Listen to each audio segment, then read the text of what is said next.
Muy buenos días. La verdad que traigo una ponencia un poco más larga. Me han limitado en 15 minutos. Problemas que siempre tenemos los abogados.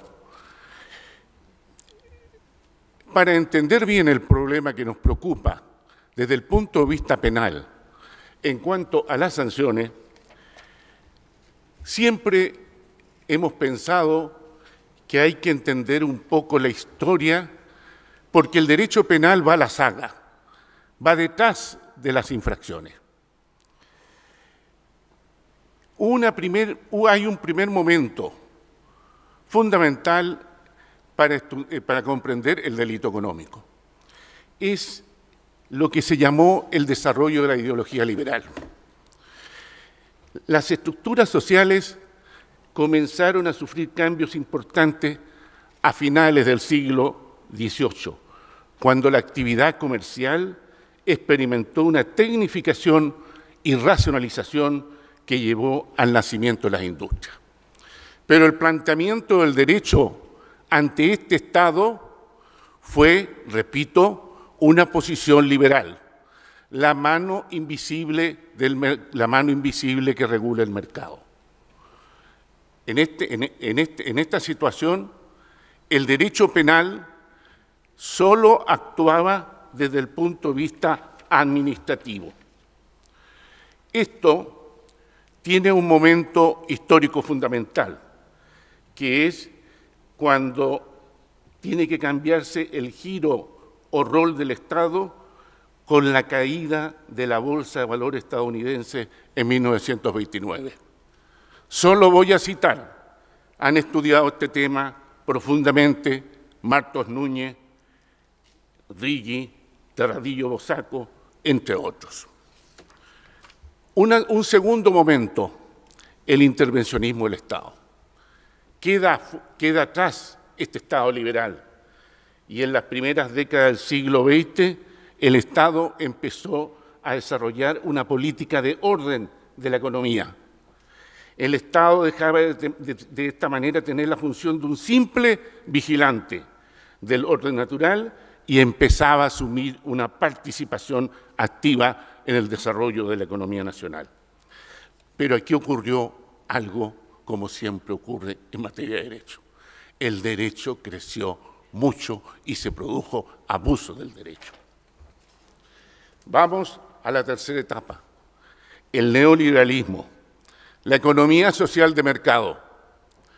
Tras la Segunda Guerra Mundial tuvo lugar un cierto retorno a postulados de origen liberal, pero aquí con la necesidad de una participación activa del Estado mediante prestaciones sociales esenciales.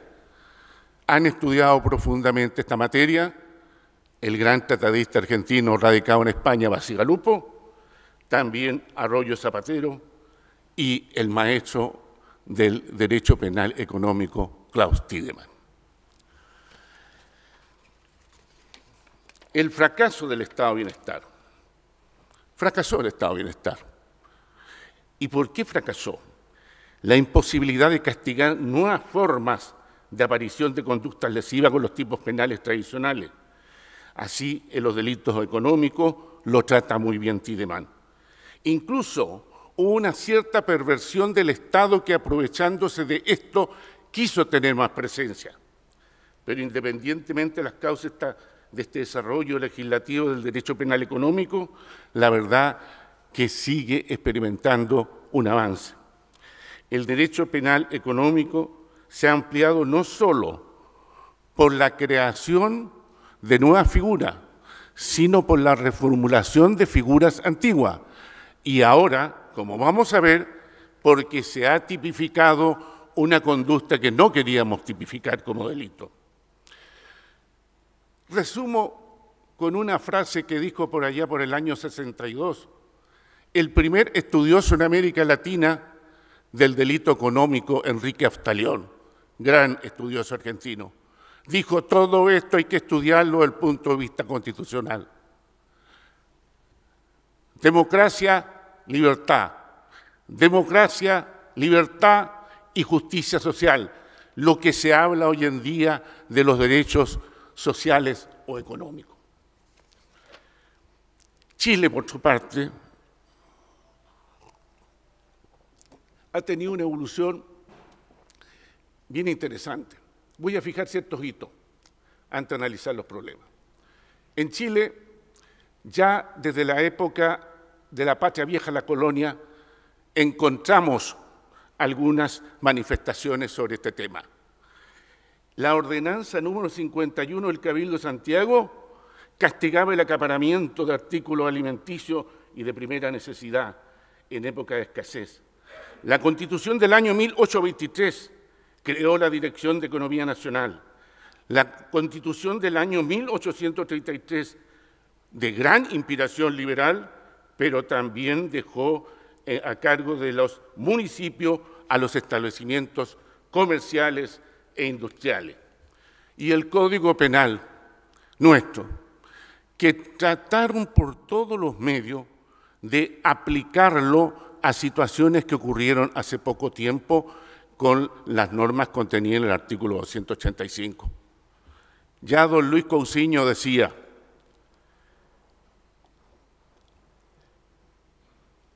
en el título sexto del párrafo 7 de los crímenes de simples delitos relativos a la industria, al comercio y a las subastas públicas, mancomunando hipótesis de violación de secreto de una fábrica con la alteración del precio natural. Y a partir del precio natural decía de que, de acuerdo a la ideología de la época, no era el precio regulado o fijado, que era lo que se preocupaba el derecho penal económico en esa época. Por lo tanto, aquí lo único que se estaba protegiendo eran intereses privados, particulares, a través de medios fraudulentos como el engaño, el abuso de confianza o el incumplimiento doloso de las obligaciones. Hay también un decreto ley histórico, el 520 del 30 de agosto de 1932. No voy a hacer más referencias sobre él. Hubo proyectos de leyes para tratar esta materia, 1848, 1948, 1951, 1953. Pero fue en el gobierno de don Jorge Alessandri cuando por primera vez se entra al tema seriamente con la ley que recién citaba el señor presidente, la ley 13.305. Esa ley posteriormente fue modificada por la ley número 15.142.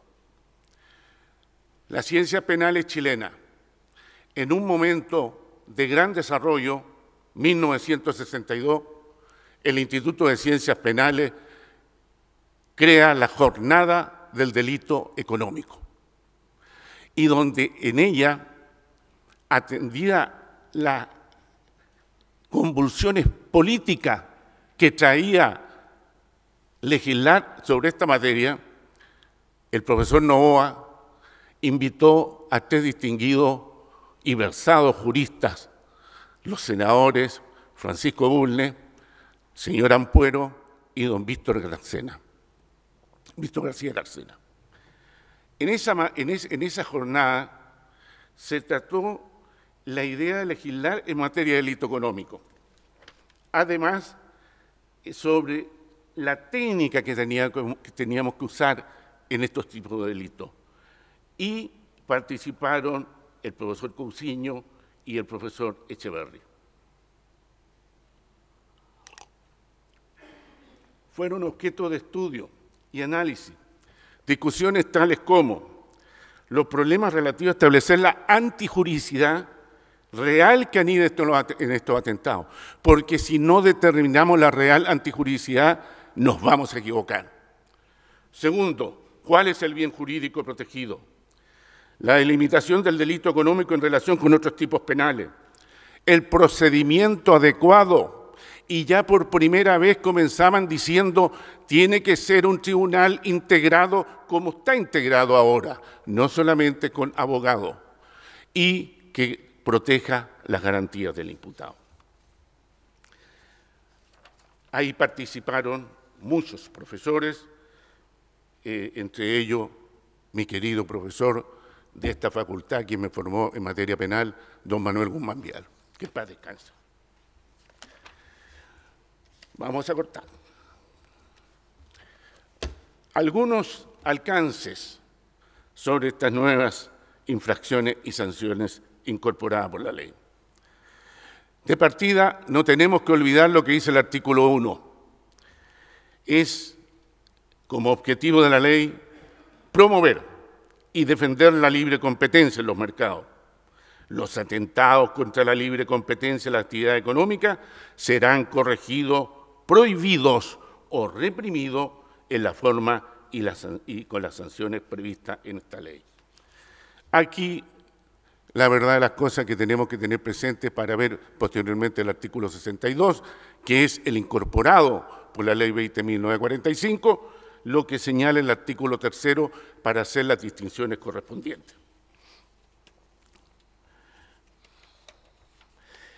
En el artículo 3, en su inciso primero, fija la conducta monopólica, pero para su sanción hace un reenvío al artículo 26, sin perjuicio de la medida preventiva, coercitiva y prohibitiva. Llama profundamente la atención el monto de las multas. 60.000 unidades tributarias anuales.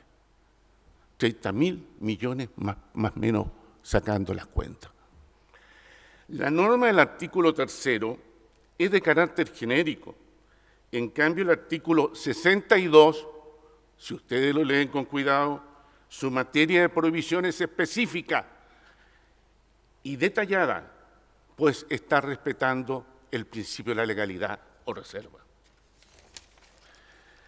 La infracción del artículo 3 puede tener el carácter de una conducta individual o colectiva. En cambio, siempre vemos en el 62 que hay un acuerdo que involucra a dos o más competidores entre sí. La situación a que hace referencia la letra A del artículo 3 es diferente a la que señala el inciso primero del artículo 62. Este último se refiere a situaciones que no comprende la mencionada letra A del artículo 3. Pero me llamó mucho la atención que la ley creó otros tipos penales que vamos a tener que tener mucho cuidado.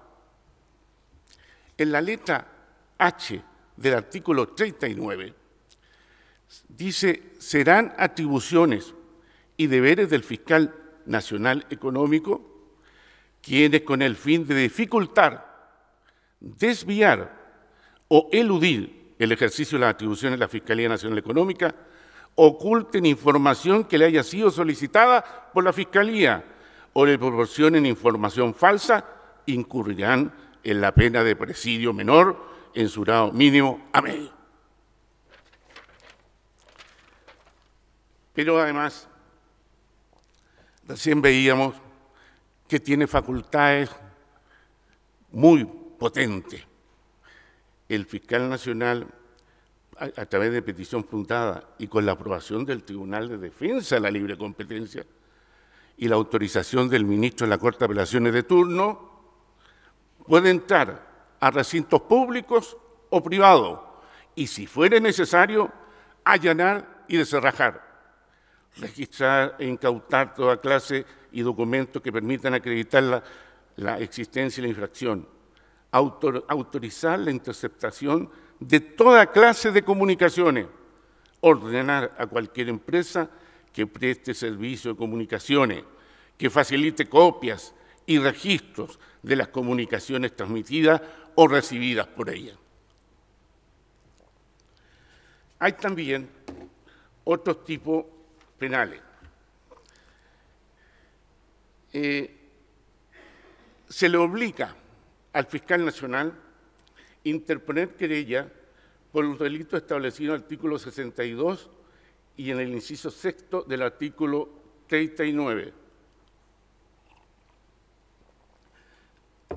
Quien alegue la existencia de la conducta prevista en la letra A del artículo 3, fundado a sabienda en antecedentes falso, delación o fraudulento con el propósito de perjudicar a otros agentes económicos, acogiéndose a los beneficios de este artículo, será sancionado con la pena de presidio menor en su grado máximo, 3 años y un día a 5. Y el artículo 42, deber de reserva para los funcionarios que trabajan en esta institución. Los funcionarios y demás personas que presten servicio en la Fiscalía Nacional Económica estarán obligados a guardar reserva sobre toda información, dato o antecedente de que puedan imponerse con motivo o ocasión de sus labores. Se les castigará esta infracción con las penas indicadas en nuestro Código Punitivo, artículos 246, 247 y 247 bis.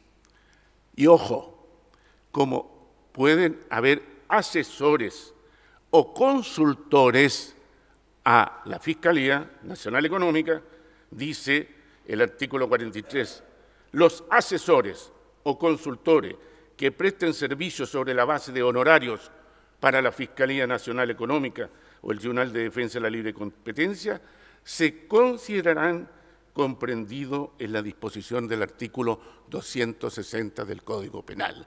Es decir, se le consideran funcionarios públicos para los efectos de las sanciones penales. Título quinto, y con esto estoy terminando, señor.